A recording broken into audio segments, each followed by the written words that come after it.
Okay, I just exploring here this area, but it's a perfect place to start with what we are talking about today. So first of all, it's really a pleasure to see you here at my video.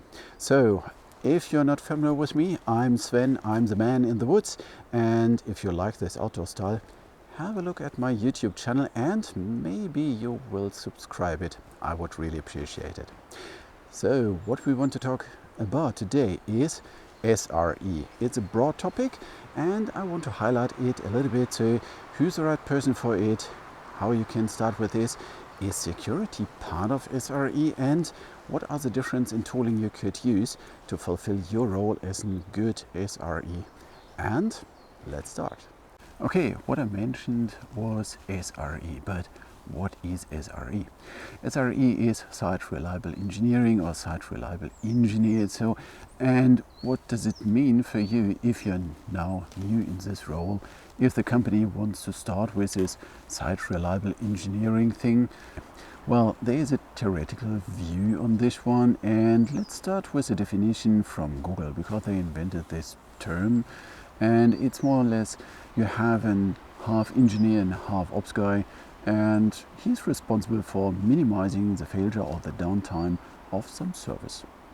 Could be a microservice, could be a monolith, it could be whatever, but it is a mixture of a dev guy and an ops guy, and they are explicitly mentioning 50%. So 50% is a maximum you should do on ops stuff, and the rest is dev stuff, so implementing your features or whatever. So, okay, there is a theoretical view, but what is a practical view? So what does it mean for you if you are now in this role? So to explain what is exactly here your role, you should have an eye on who fits best in this SRE role. This SRE role is, as I mentioned, half dev, half ops. And so at this time you should start thinking about, if you want to have a mixture of both, you need a very senior software guy that is willing to learn more about ops, or you need a very senior ops guy that is learning or willing to learn more about development. What I don't recommend is having a junior that's just learning both at the same time. This is mostly not leading to exactly what you want to have. So you need some strong experience in one side and learn a lot about the other side to be successful in this role of an SRE. And then is a big question, SRE, doing half dev, doing half ops, but we have DevOps. What's the difference? Should it fit? What is the right place?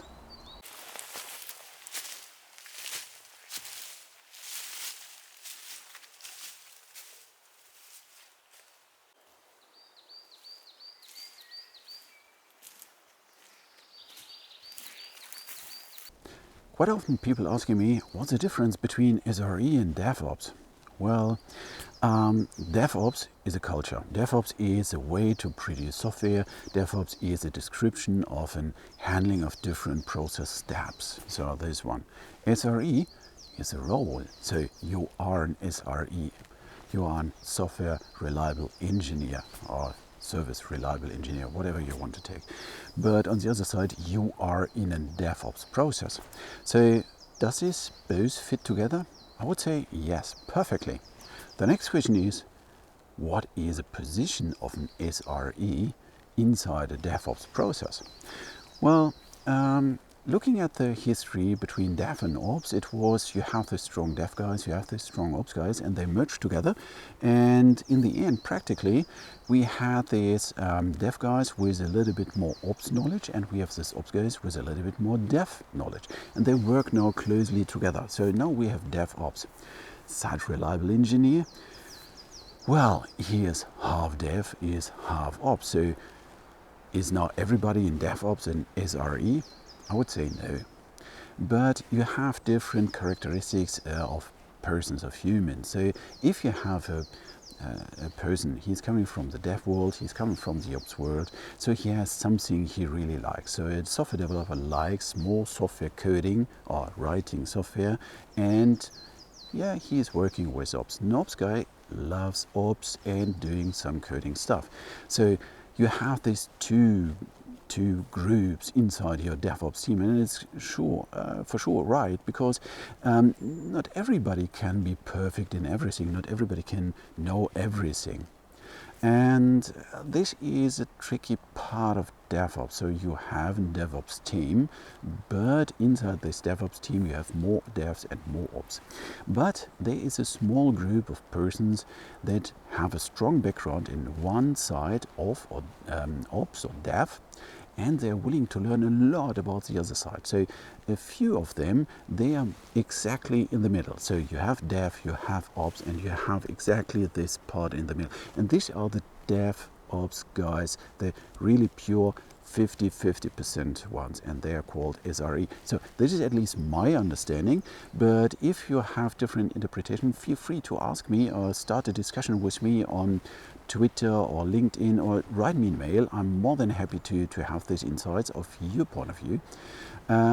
At least if I'm discussing from my point of view and say that the SRE is exactly this guy in the middle, then it makes sense to say he needs a strong background from left or from right, because he needs experience from one that is valued over a long time during the time he's learning new stuff.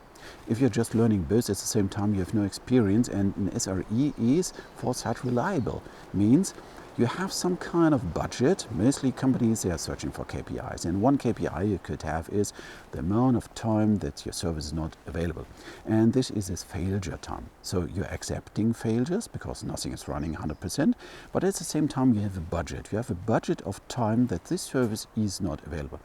And it means that if you're dealing with this budget, you can invest, and then you can build profit out of it, because it's a budget. And this is exactly the way an SRE is looking at this one. So he has a budget of downtime, and this downtime he's using efficiently to make sure that the site is more reliable, so that the downtime that will come from outside, failure, it's hacked or whatever, is minimized, and it can spend more of this downtime for optimizing the system.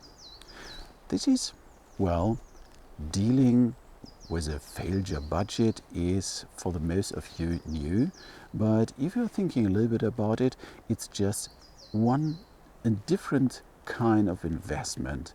You're investing downtime to get something better, and this is exactly the metric for an SRE, and this is different to a metric for the dev guys or for the pure ops guys. So an SRE is exactly in the middle. That's the main thing. And now it's a big question. We are all talking about DevOps, and now we are talking about DevSecOps. And I would highlight the question, well, if you're talking about security, for example, is this part of the task of an SRE?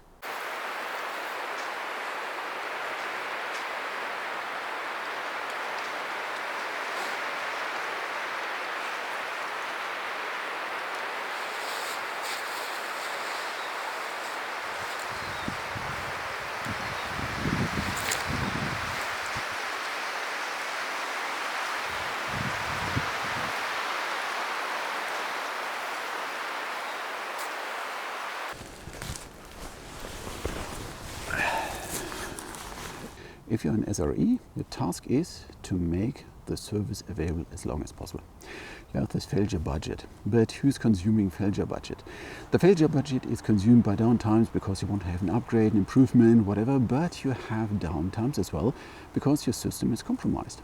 So everybody who's consuming your failure budget is more or less, or working against this one, is part of an SRE as well. So why security is very important for the SREs? Yeah, well, because they're exactly in the middle, and they're merging two different things. They're merging the static analyzers and the dynamic analyzers. I will explain it a little bit later, but first of all, let's have a short recap from DevOps to DevSecOps. Don't worry, it's not so long. I just want to highlight what happened here. So we have this DevOps now. We have the people in this DevOps teams, and now there is this new term DevSecOps. So DevSecOps is an evolution of DevOps, because now we are talking about security topics inside the DevOps world. But what does it mean? Is there a dedicated security step so that you can say it's more dev, it's more ops? No, security is everywhere, and it means that security is in every step. So DevOps, the pure DevOps is here coding, testing, packaging, whatever, and so on and so on and so on. And there's no dedicated security step. And this is good because security is like quality, is something that is in every single step. So the dev people must have an idea about the security part, and the ops people must have security as well. So in the SRE is exactly in the middle. And then let's assume there is something happened, like you all know it, SolarWinds hack. But what happened here and why this was consuming so much of your time and who was able to fight against the SolarWinds hack? That is a good question. Okay, I made it a little bit more comfortable for me. And now it's time to talk a little bit about the SolarWinds hack and why this is so important to have a strong SRE team that is fighting against this one. So SolarWinds, what we learned here is that this hacker group that was able to steal the stuff from FireEye broke into the other company called SolarWinds, and SolarWinds, the product from SolarWinds is called Orion. It's software to manage network infrastructure. So the new thing here is that the people don't want to attack SolarWinds directly, so this was not the final target. The final target are the customers from SolarWinds. Means they broke into the CI system, manipulated the CI system in a way that every binary the company SolarWinds is creating is now merged with some compromised binaries. And these compromised binaries, delivered over the update process to all customers, will open a few doors and will load more compromised binaries and so on and so on. So it was a huge thing. So with this approach, they were able to reach a huge amount of targets. So I think 15,000, 18,000. I'm not sure if still every target is found. And on the other side, we have now two dimensions. We have the dimension ops and we have the dimension dev at this part. And who would be able to fight against it if you are infected by SolarWinds? Okay, we have two parts of the SolarWinds hack. We have one, the compromising CI environment, so the attack against the supply chains. And the other thing is on the customer side, so who was infected, how to get rid of the SolarWinds stuff on their side after they got compromised.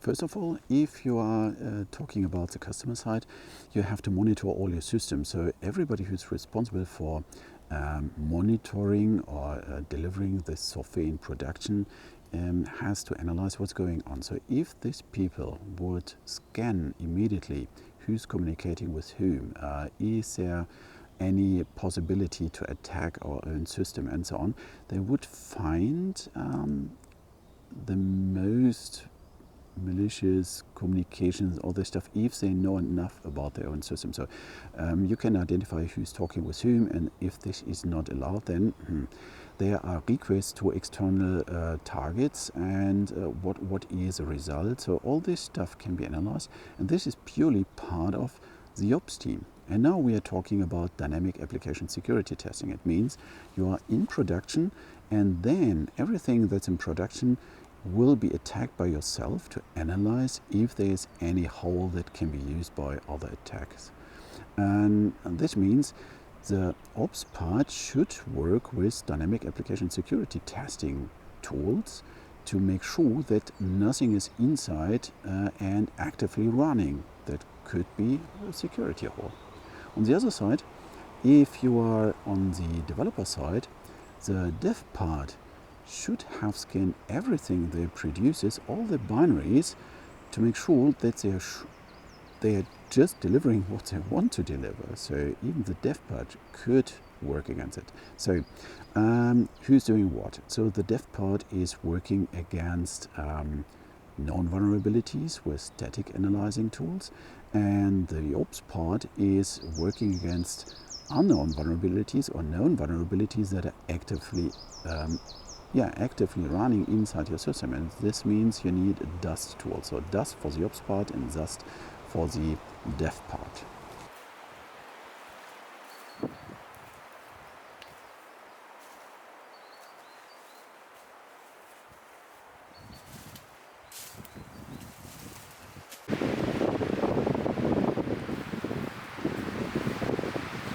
So coming back to the SolarWinds hack, so if the dev part is doing the static analysis and the ops part is doing the dynamic application security scanning. So the previous question was, who's responsible for the security part in the DevOps ecosystem? Everybody, because it's something like quality. Is security something for the SRE engineers? Oh yes, because they are exactly the biggest merge between dev and ops, because they are exactly in the middle with 50-50 of their tasks and their knowledge and their experience. So it means the SRE is really responsible for the security, is one of the critical parts, because they can merge all the efforts and make sure that the whole pipeline is secure and the whole pipeline is reliable. And this is exactly what we are looking for, reliable systems. So we want to fight as an SRE against something that's consuming our failure budget, and make sure that you start as early as possible. As a dev, start with static scanning. As an ops, start with dynamic application security scanning. So both worlds together, they're good.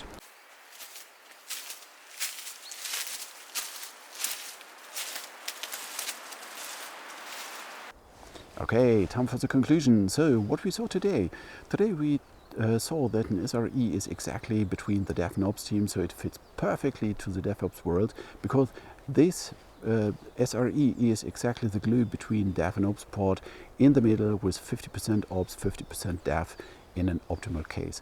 So on the other side, security is something an SRE should care about, and I say yes, definitely, because he has two parts that he can influence. First of all, security is one thing he should fight against, non-vulnerabilities or attacks or hacks or whatever, because every downtime is counting from his failure budget. And so working against security issues makes him happy, because he has more budget for other things. So he can work on this with dynamic application security testing tools on the ops part. But the first and the most important from my point of view is the dev part, because if you're killing vulnerabilities right now inside the IDE with an IDE plugin or during the CI pipeline, during the CI run, then you don't have to do something in production or scan in production. So focusing on dependencies, this is a low-hanging fruit. Working with Artifactory and X-Ray against non-vulnerabilities and compliance issues, this is one part an SRE should do on the dev side. So then I can say thank you very much that you attended my video or my talk or my session, how you want to say to it. It was a pleasure to have you here. I would really appreciate to have you as my new subscriber on YouTube. Check out my website svenrupert.com, and you will find everything, my IT stuff about Java, Kotlin, security, and as well my bushcrafting stuff. So for me, it's now time to cook something to eat, and then I will leave the forest. My day is done. Whatever time you're seeing this, enjoy the rest of the day, and really thanks for watching and stay safe.